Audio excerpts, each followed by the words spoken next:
इस वीडियो में हम बात करने जा रहे हैं ट्रांजिस्टर के बारे में, जो पी और एन टाइप क्रिस्टल से बनी हुई एक ऐसी डिवाइस है जो वीक एसी सिग्नल्स को एम्पलीफाई करने का काम करती है।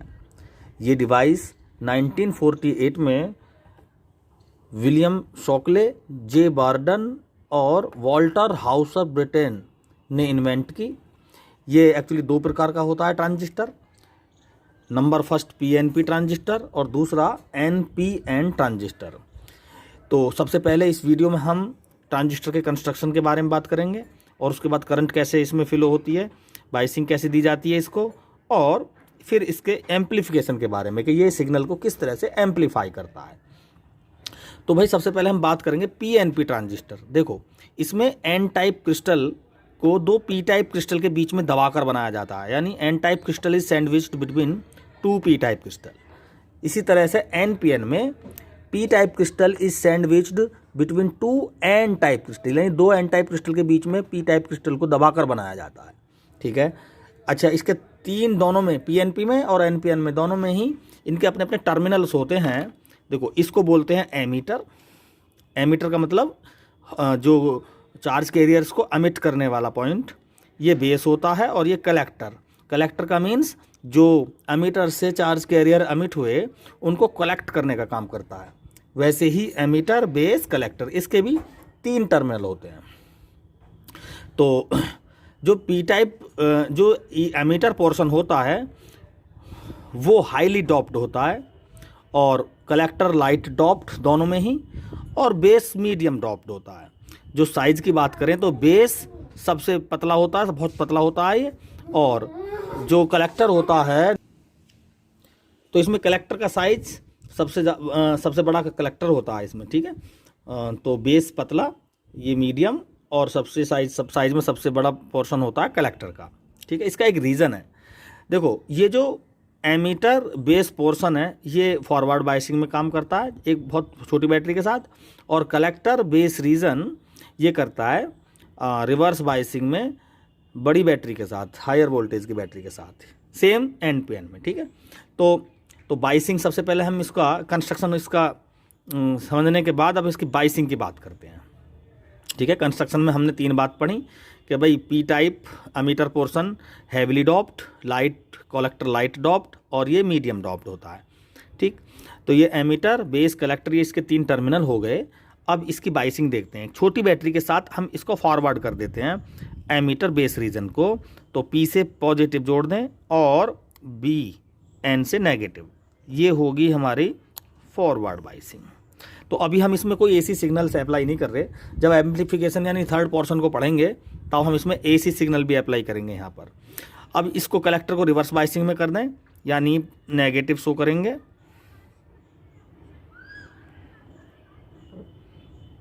पॉजिटिव पी टाइप क्रिस्टल को नेगेटिव से हमने ऐड करा इस तरह से। ये हो गया रिवर्स बाइसिंग इसकी। सेम इसमें भी एन को नेगेटिव और ये पॉजिटिव, और ये एन को पॉजिटिव और ये नेगेटिव। कलेक्टर इसमें भी रिवर्स बाइसिंग में ही रखा हमने। इसको बोलते हैं सी और बी के बीच अप्लाइड बैटरी है ये, इसको बोलेंगे वीसीबी,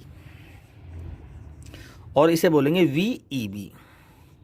देखो, दोनों ही डायग्राम्स यानी दोनों ही ट्रांजिस्टर्स में कनेक्शन लगभग सेम। ई बी के बीच में बैटरी वीईबी, और कलेक्टर और बेस के बीच में लगी बैटरी को वीसीसी या वीसीबी बोल देते हैं इसको। क्लियर? ठीक है। बेस इसमें कॉमन है, बेस एमीटर के साथ भी कनेक्ट है और बेस कलेक्टर के साथ भी कनेक्ट है, दोनों में ही। तो ये कॉमन बेस पीएनपी और एनपीएन ट्रांजिस्टर हो गए। इसी तरह से कॉमन एमीटर और कॉमन कलेक्टर भी हो सकता है, लेकिन जो मेनली यूज्ड होते हैं वो कॉमन बेस और कॉमन एमीटर ट्रांजिस्टर होते हैं। तो हम इस वीडियो में कॉमन बेस और कॉमन एमीटर के सर्किट्स को ही शो करेंगे स्टार्टिंग में। तो देखते हैं, बाइसिंग इसकी हो चुकी है दोनों सर्किट्स की। अब करंट का कंडक्शन कैसे होता है। तो देखो, हमें पता है क्या होता है। पी टाइप में होल्स होते हैं और एन टाइप्स में मेजॉरिटी इलेक्ट्रॉन्स होते हैं। तो हमने पी टाइप में होल बना लिए,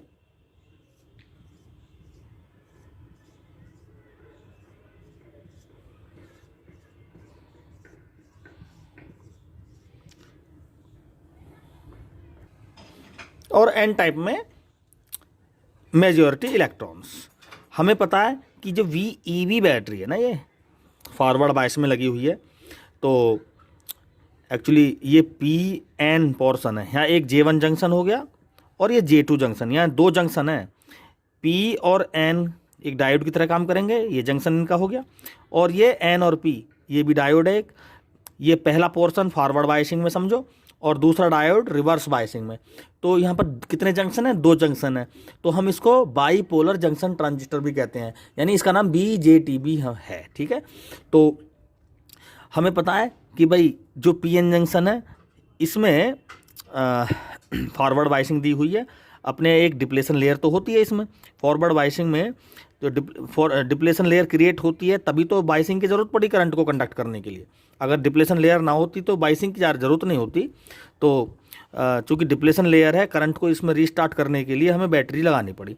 तो हम पहले इसमें, जैसे हमने PN जंक्शन डायोड में पढ़ा था कि भाई डिप्लेशन लेयर बनती है, तो डिप्लेशन लेयर में कोई भी चार्ज कैरियर नहीं होता, क्योंकि चार्ज कैरियर तो आपस में रिकॉम्बिनेशन की वजह से फिलअप होकर एक क्रिस्टल बन जाते हैं, जिस क्रिस्टल का वो बना होता है। तो हमने मान लिया कि ये जो पोर्शन है ये फॉरवर्ड बायसिंग में PN जंक्शन की पहला डिप्लेशन लेयर है, और दूसरी साइड जो डिप्लेशन लेयर होगी वो हमने ये मान ली थी। चूँकि ये रिवर्स बायसिंग में, तो डिप्लेशन लेयर और बड़ी हो जाती है। Point clear? इस तरह से अब इन डिप्लेशन लेयर्स की वजह से चूंकि इसमें करंट स्टार्ट नहीं था, तो हमने करंट को रीस्टार्ट करने के लिए बायसिंग क्रिएट कर दी। बायसिंग, अब देखो इसमें ये एम्पलीफिकेशन का काम कैसे करता है। रिवर्स बायसिंग है ना, ये रिवर्स बायसिंग में डिप्लेशन लेयर की विड्थ बड़ी हो जाती है, यानी इसका रेजिस्टेंस ज़्यादा हो जाता है। रेजिस्टेंस ज़्यादा होने की वजह से V = IR। R की वैल्यू जब इंक्रीज होगी तो V की वैल्यू अपने आप इंक्रीज हो जाएगी। तो V में जो वोल्टेज, अगर हम वेरिएशन यानी इनपुट AC लगाएंगे, इस पर इनपुट वोल्टेज अप्लाई करेंगे, तो वोल्टेज का वेरिएशन जो मिलेगा हमें आउटपुट में, यानी कलेक्टर साइड आउटपुट लेंगे तो यहाँ पर वेरिएशन ज़्यादा मिलेगा। क्यों? यहाँ पर रेजिस्टेंस ज़्यादा है। रेजिस्टेंस ज़्यादा होने की वजह से V की वैल्यू में ज़्यादा चेंजिंग आएंगी इसमें, क्योंकि वो सब एक्सपेरिमेंटल है, ग्राफिकल रिप्रेजेंटेशन से वो सब क्लियर होने वाला है। और इसकी अभी किस तरह से वेरिएशन होगा हम इसमें अभी शो करेंगे। तो सबसे पहले देखते हैं भाई ये फॉरवर्ड बायसिंग में करंट किस तरह से कंडक्ट होता है। तो हमने VEB एक फॉरवर्ड बायसिंग यहाँ पर क्रिएट की। तो होता क्या है, ये VEB का पॉजिटिव, कहते तो ये हैं कि भाई P टाइप के हॉल्स N की तरफ को भागते हैं और N के इलेक्ट्रॉन P टाइप की। हालांकि हॉल कभी भी मूव नहीं करते, मूव करने वाला केवल इलेक्ट्रॉन होता है। ठीक है, तो P टाइप के हॉल्स अगर N टाइप की तरफ को जाएंगे तो हम कहते हैं कि भाई 2% तो रिकम्बाइंड होते हैं और बचे कुछ पार निकल जाते हैं। लेकिन ऐसा नहीं होता, क्योंकि हमने यहाँ पर जो डिप्लेशन लेयर क्रिएट की है, यहाँ पर एटम्स बने हुए हैं। उन एटम्स की ऑर्बिट में से ये पॉजिटिव पोल इलेक्ट्रॉन को अट्रैक्ट करता है और अपनी तरफ इस तरह से अट्रैक्ट करता है। ठीक है, इसके बदले में इसके रिवर्स डायरेक्शन में करंट, एमीटर करंट क्रिएट होती है।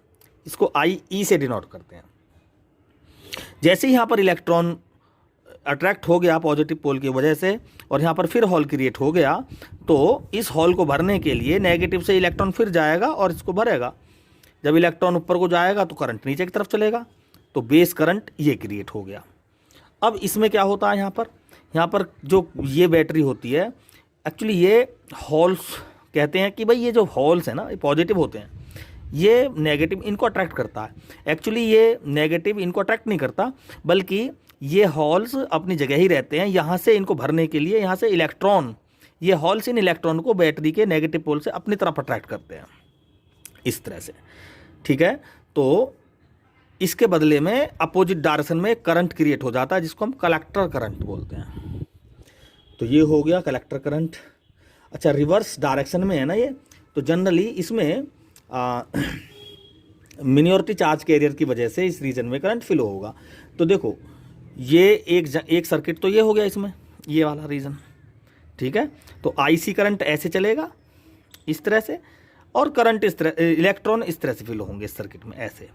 उधर इसमें देखें जरा, इलेक्ट्रॉन्स इस तरह से मूव होंगे ऐसे, और करंट क्लॉकवाइज चलेगा इस डायरेक्शन में इस तरह से। ठीक है, तो इस तरह से। तो यहाँ पर आई ई की वैल्यू, क्योंकि अमीटर है, आई ई की वैल्यू सबसे ज़्यादा होती है, यानी अमीटर करंट जो होता है वो आई बी प्लस आई सी के बराबर होता है। तो ये है हमारा कॉमन बेस पीएनपी ट्रांजिस्टर का करंट कंडक्शन, और इसमें इसका सिंबल भी शो हुआ है पी एन पी, और ये हो गया तुम्हारा बेस, ये सिंबल होता है। तो इसी तरह से हम अगर करंट कंडक्शन की बात करें एनपीएन ट्रांजिस्टर में, तो देखो एनपीएन ट्रांजिस्टर में ये तो हॉल हो गया, पी टाइप में हॉल होते हैं, और इन दोनों कंडीशंस में इलेक्ट्रॉन्स होंगे। तो एन टाइप रीजन में free electrons, majority charge carrier, और पी टाइप्स में हॉल होते हैं। और यहाँ पर भी वही डिप्लेशन लेयर होगी इनकी भी अपनी अपनी, और जिसको ख़त्म करेंगे हम किससे, इसकी VEB अप्लाई करके, ठीक है। जैसे हमने यहाँ पर भी ये depletion layer input voltage applied करके, फॉरवर्ड बाइसिंग अप्लाइड करके और रिवर्स बाइसिंग अप्लाइड करके, तो ये डिप्लेशन बढ़ गई थी, लेकिन इनपुट ने क्या कर दिया, इसको डिक्रीज कर दिया था, ठीक है। तो डिक्रीज करने की वजह से यहाँ पर मेजॉरिटी चार्ज कैरियर की वजह से करंट फ्लो हुआ, तो इसलिए IE की वैल्यू ज़्यादा होगी, और IC इनमें मिनॉरिटी चार्ज कैरियर की वजह से करंट फ्लो हुआ। तो इसमें देखें ज़रा, इसमें भी दो डिप्लेशन लेयर होंगी, रिवर्स बाइसिंग में डिप्लेशन लेयर की चौड़ाई ज़्यादा होगी, और फॉरवर्ड बाइस रीजन में एन और पी के बीच में जंक्शन, यहाँ जो डिप्लेशन लेयर बनेगी वहाँ पर इसकी डिप्लेशन लेयर की विड्थ कम होगी, जो कम किसकी वजह से हुई, ये VEB इनपुट बैटरी की वजह से। तो वही यहाँ पर भी क्या हुआ, ये इलेक्ट्रॉन, जो इलेक्ट्रॉन है ये, चाहे यहाँ के इलेक्ट्रॉन हो चाहे ये इलेक्ट्रॉन हो, देखो एनपीएन ट्रांजिस्टर में जो करंट का कंडक्शन होता है इलेक्ट्रॉन्स की वजह से होता है, यहाँ भी इलेक्ट्रॉन खूब हैं और यहाँ इस रीजन में भी, तो क्वांटिटी इलेक्ट्रॉनों की ज़्यादा होने की वजह से तो एनपीएन ट्रांजिस्टर को ज़्यादा हम प्रेफर करते हैं। तो देखो ये जो VCB बैटरी का पॉजिटिव पोल है ना, ये पॉजिटिव पोल, ये दिख रहा है पॉजिटिव पोल, ये पॉजिटिव पोल इन इलेक्ट्रॉन्स को अपनी तरफ अट्रैक्ट करता है इस तरह से। जब ये अपनी तरफ इनको अट्रैक्ट करता है तो यहाँ पर अपोजिट डायरेक्शन में IC क्रिएट हो जाती है, ठीक है, ये IC करंट इस तरह से क्रिएट होगी इसमें। अच्छा, तो ये इलेक्ट्रॉन इस पॉजिटिव पोल के द्वारा अट्रैक्ट करे जाते हैं, तो साथ के साथ ये भी अट्रैक्ट करे जाएंगे, ये जो इलेक्ट्रॉन ये रीजन, ठीक है। तो ये इलेक्ट्रॉन्स सीधे निकल जाते हैं, 2% इनको रिकम्बाइंड कर देते हैं, ठीक है, 2% इलेक्ट्रॉन्स इन्हें रिकम्बाइंड करते हैं।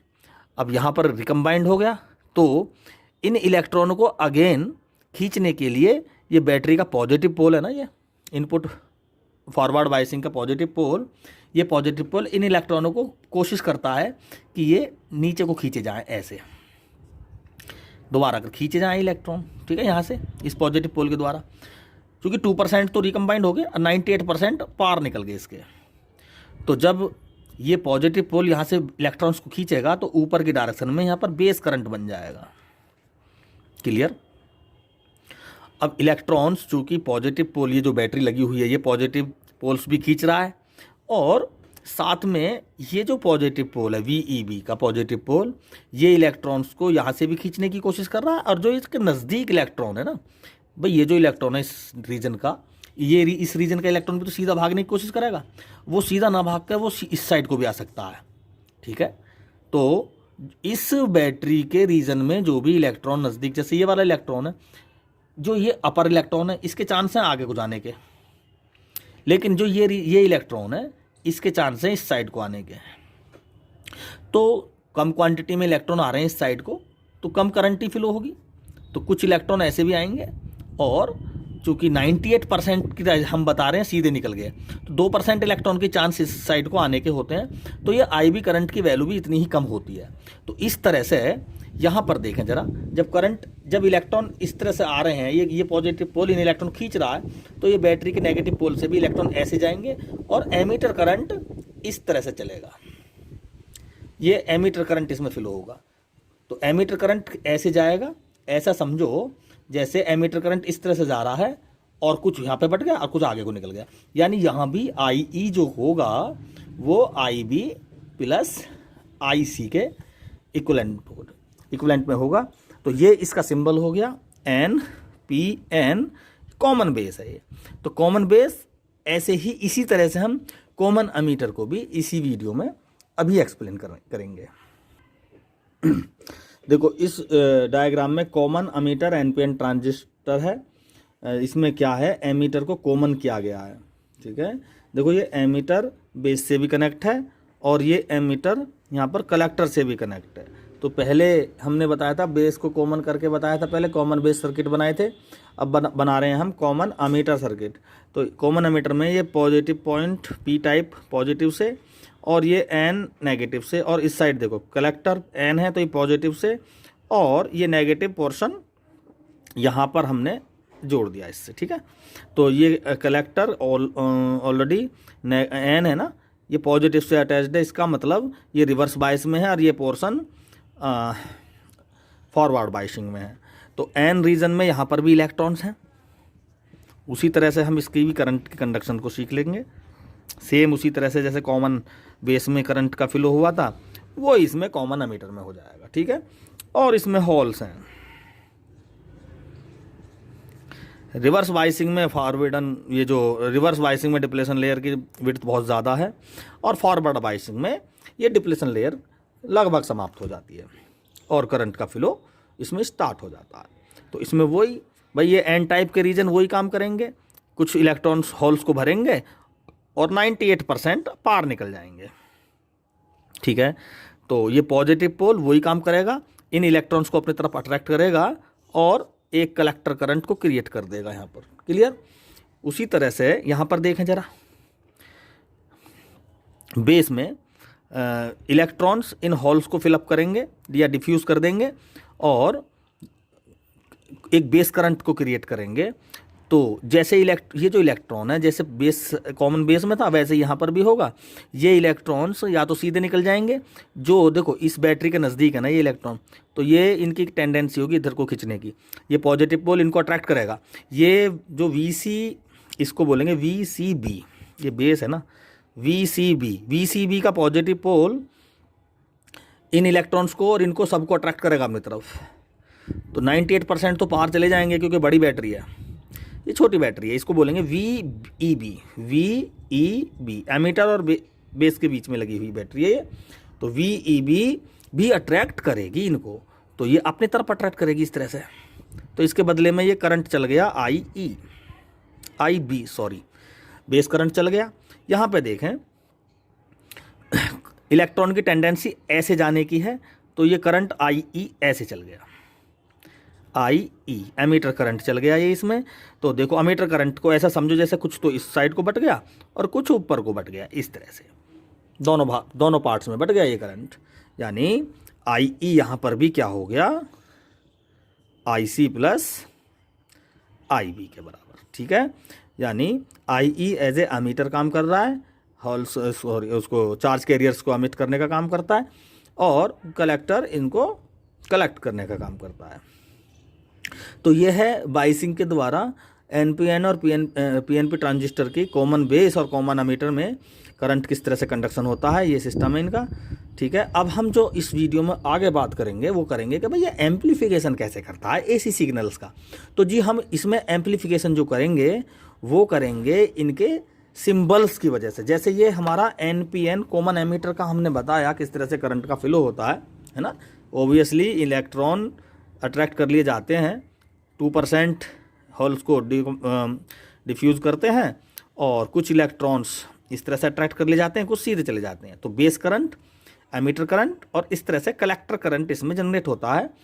ठीक, अब हम जो एम्पलीफिकेशन पढ़ेंगे वो सिंबल्स के द्वारा सर्किट बनाएंगे। अब हम PNP क्रिस्टल्स ना लेकर सिंबल्स लेंगे। ठीक है, तो सिंबल्स जैसे ये NPN कॉमन एमीटर है ना, तो हम इसको कुछ ऐसे बना लेंगे। ये सिंबल है इसका, ये है बेस, ये एमीटर और ये कलेक्टर एमीटर बेस। ठीक है, NPN, ये NPN ट्रांजिस्टर का क्या है, सिंबल है। और इसमें करंट देखते हैं जरा, करंट की डायरेक्शन और देख लें। तो करंट इसमें N पोर्शन से बाहर की तरफ जा रहा है। ठीक है, और कलेक्टर में को एंट्री कर रही है। कलेक्टर में से करंट देखो इस तरह से, यहाँ पे देखो करंट इस तरह से है और एमीटर से बाहर को जा रहा है करंट। ठीक, इलेक्ट्रॉन का फ्लो एन से पी की तरफ को है तो एन से बाहर की तरफ को इसमें करंट का फ्लो होगा, तो एमीटर से दूर को करंट जाएगा, कुछ इस तरह से जाएगा। ठीक है, बेस में को एंट्री कर रहा है करंट, एन रीजन से इलेक्ट्रॉन यहाँ पर अट्रैक्ट कर लिए गए तो उसके अपोजिट करंट चलेगा, तो बेस में को एंट्री कर रहा है, तो हम यहाँ पर डायरेक्शन दे सकते हैं ये। तो इतनी डायरेक्शन सिंबल में नहीं दी जाती, केवल यहाँ पर एक डायरेक्शन लगाई जाती है यहाँ पर। ठीक है, तो ये है एनपीएन ट्रांजिस्टर कॉमन एमीटर का एक सिंबल। तो अब जो हम एम्पलीफिकेशन देखेंगे वो एम्पलीफिकेशन केवल हम जो शो करेंगे कॉमन एमीटर और कॉमन बेस केवल एनपीएन ट्रांजिस्टर लेके करेंगे। उसमें पीएनपी भी सेम इस तरह से इस एम्पलीफाई करता है, तो हम केवल इसमें कॉमन एमीटर और कॉमन बेस एनपीएन ट्रांजिस्टर को लेंगे। तो अभी हम जो करेंगे वो कॉमन एमीटर एनपीएन ट्रांजिस्टर से एम्पलीफिकेशन कैसे होता है वो देखेंगे। डायग्राम में कॉमन एमीटर एनपीएन ट्रांजिस्टर का सर्किट दिखाया गया है। ये एनपीएन, ये कॉमन एमीटर का सिंबॉलिक फॉर्म में है, सिंबल है कॉमन एमीटर एनपीएन ट्रांजिस्टर का। यहाँ पर देखो एमीटर कॉमन में है, ये इनपुट बाइसिंग है और ये यहाँ पर आउटपुट बाइसिंग लगी हुई है कलेक्टर और एमीटर के बीच में। यहाँ पर हमने इसमें एसी सिग्नल अप्लाई कर दिया है, यही सिग्नल क्या होना है, एम्पलीफाई होना है। अब ये कैसे होता है ये देखना है हमें, तो स्टार्टिंग करते हैं। देखें, देखो VEB जो बैटरी है यहाँ से सिग्नल चला इस तरह से ऐसे, ठीक है, और फर्स्ट हाफ साइकिल AC की लेंगे। तो AC की साइकिल हमें पता है एक बार क्लॉकवाइज घूमती है और एक बार एंटी क्लॉकवाइज। तो ये फर्स्ट हाफ साइकिल दिखाई गई है, ये क्लॉकवाइज घूम रही है। तो क्लॉकवाइज घूमने का मतलब है ये सर्किट में कुछ इस तरह से चलेगी। ठीक है, तो जो DC की डायरेक्शन है ना, वो ही किसकी डायरेक्शन है, AC सिग्नल की भी डायरेक्शन है। तो ओवरऑल ये जो बेस करंट है ये क्या हो जाएगा, थोड़ा सा इंक्रीज हो जाएगा। जब बेस करंट इंक्रीज हो गया तो ये IC को इंक्रीज कर देगा। ठीक है, देखो IC डिक्रीज हो गया, सॉरी IC इंक्रीज हो गया।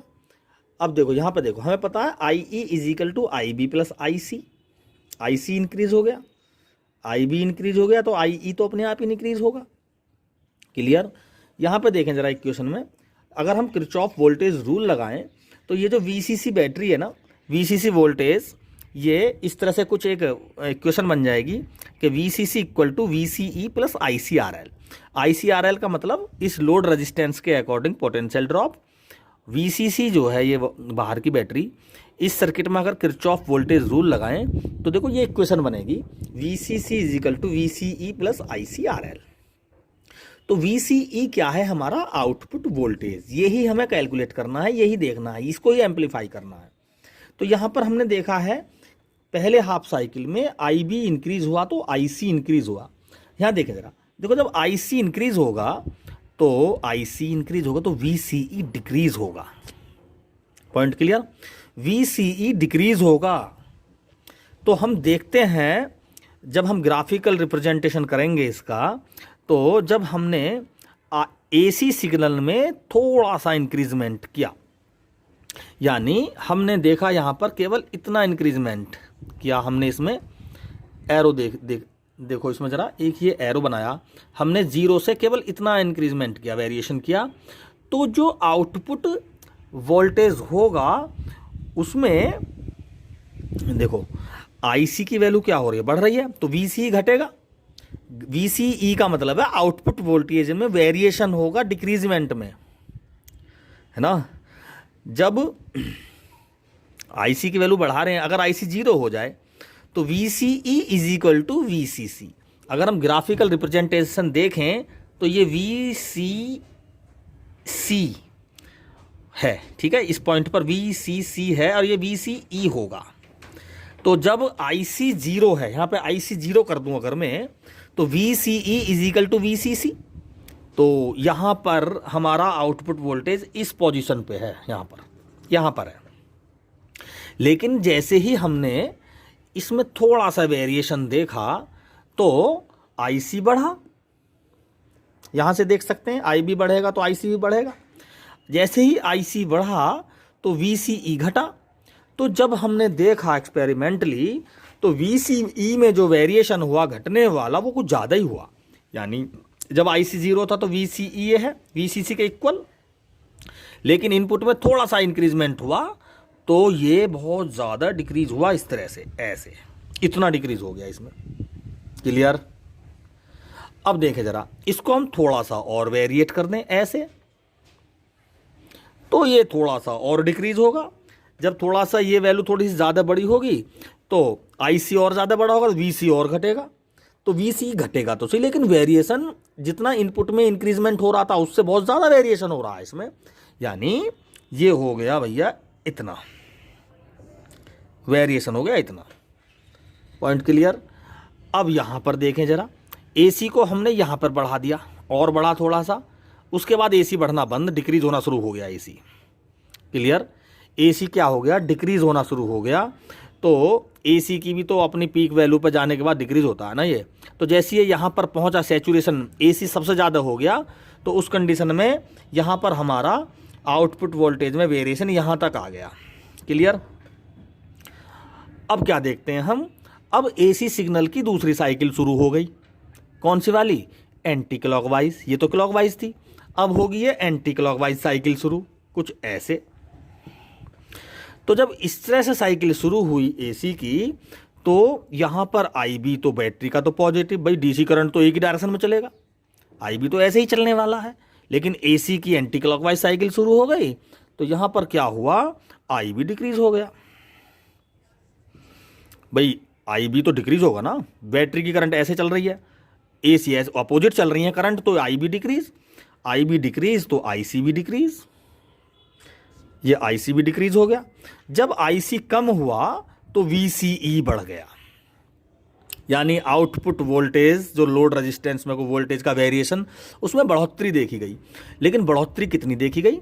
जितना इनपुट AC सिग्नल मैंने मान लिया भाई 0 से जो 10 से 5 वोल्ट पर आ गया, यानी 10 से 5 वोल्ट डिक्रीज हो गया ये, क्योंकि भाई AC वोल्टेज जो होता है ये तो अपनी वैल्यू में चेंजिंग करता है ना, ऑल्टरनेटली वैल्यू भी चेंज होती है इसकी जैसे जैसे डायरेक्शन चेंज होती है।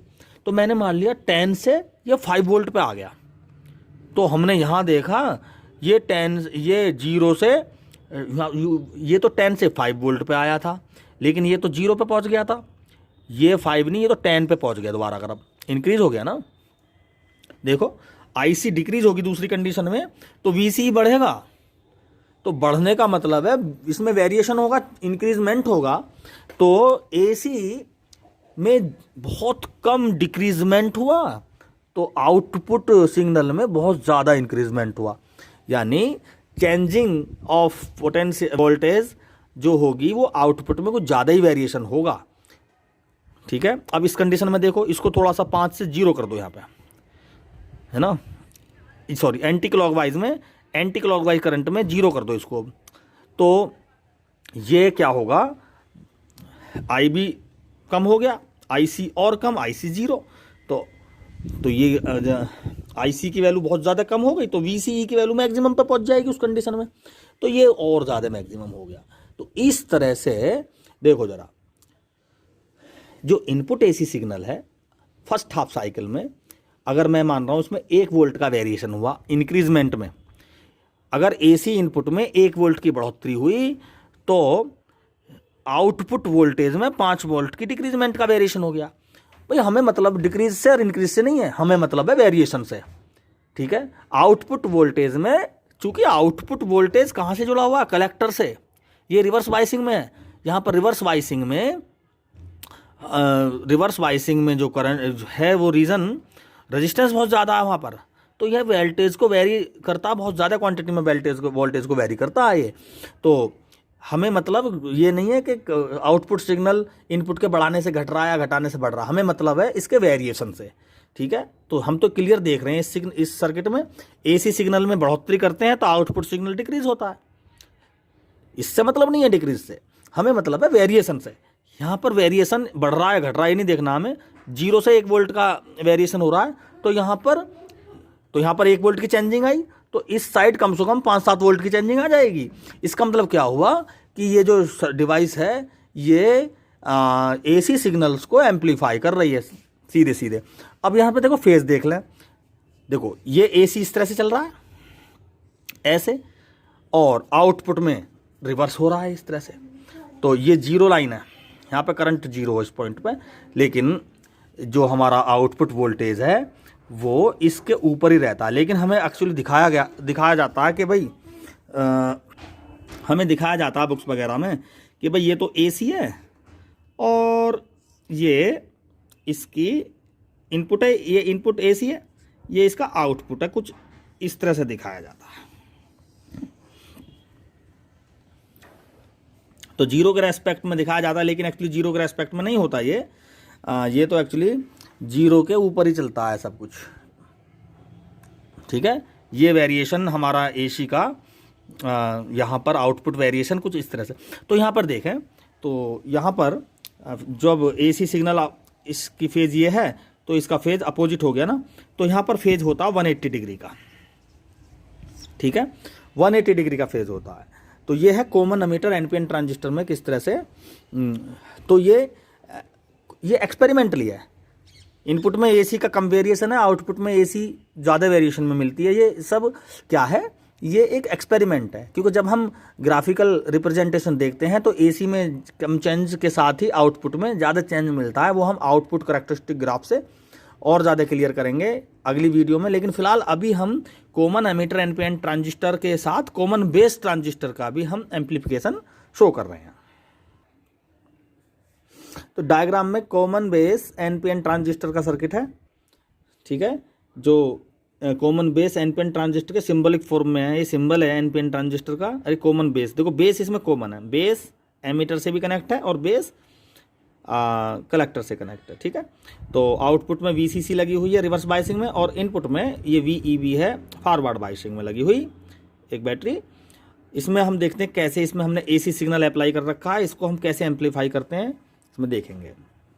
तो देखो वही इसमें फर्स्ट हाफ साइकिल क्लॉकवाइज लेंगे, ये देख लो।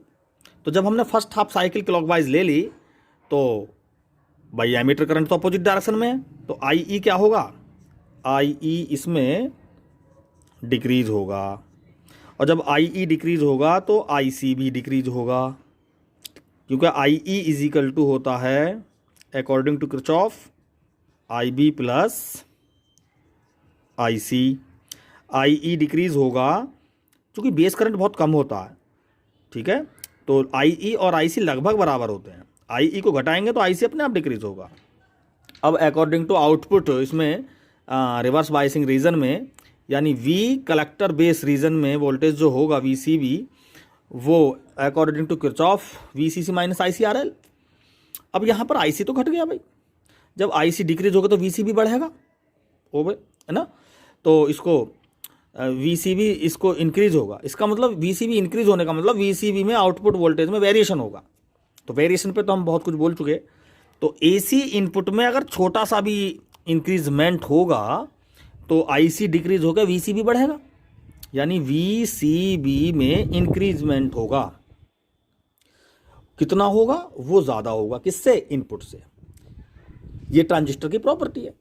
तो ये अगर ग्राफ है VCC, ये मैक्सिमम वोल्टेज है, तो स्टार्टिंग में अगर IC 0 है तो VCB और VCC बराबर, तो यहाँ पर लिख सकते हैं VCE का पॉइंट है, VCB स्टार्ट में ये है। अच्छा ठीक है। अब जैसे ही इसमें देखा हमने IC डिक्रीज हो रहा है तो VCB में इंक्रीजमेंट होगा, क्लियर। तो VCB में इंक्रीजमेंट जो होगा वो उसके वेरिएशन में होगा। IC 0 तो VCB और VCC बराबर, लेकिन IC तो फिलहाल कुछ है, मैक्सिमम है, उसको हम घटा रहे हैं, ठीक है।